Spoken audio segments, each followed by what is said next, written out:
Người yêu ơi anh biết trái tim anh thuộc em, nguyện trần cả trái tim yêu em suốt đời, nguyện cho tình yêu ta luôn đẹp ý chang mãi thôi. Người yêu ơi em biết trái tim em cần anh, dù cho bao cách xa gian nan bao ngày, lòng em nguyện yêu anh chẳng hề đổi thay từ đây. Một chặng đường sẽ không như mơ, không như thiên đường, đừng cạnh Chúa sóng gió sẽ vượt qua.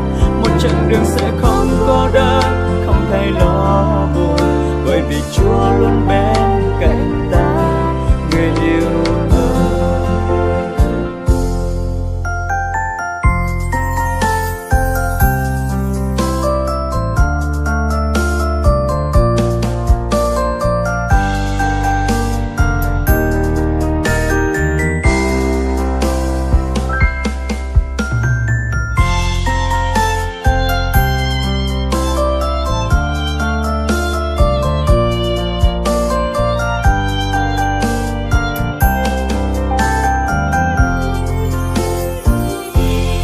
Người yêu ơi ta hứa mãi bên nhau ngày sau, từng niềm vui có nhau sẽ chia bao nỗi buồn, lòng ta nguyện bên nhau chẳng hề cách xa từ đây.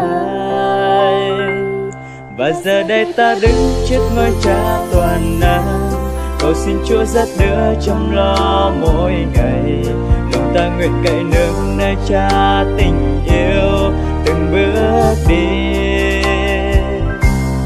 Một chặng đường sẽ không như mơ, không như thiên đường, đừng cạnh Chúa sóng gió sẽ vượt qua.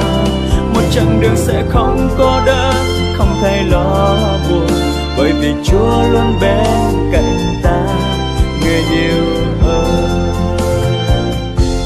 Một chặng đường sẽ không như mơ, không như thiên đường, đừng cạnh Chúa sóng gió sẽ vượt qua. Một chặng đường sẽ không cô đơn, không thay lo buồn, bởi vì Chúa luôn bên cạnh ta, người yêu ơi.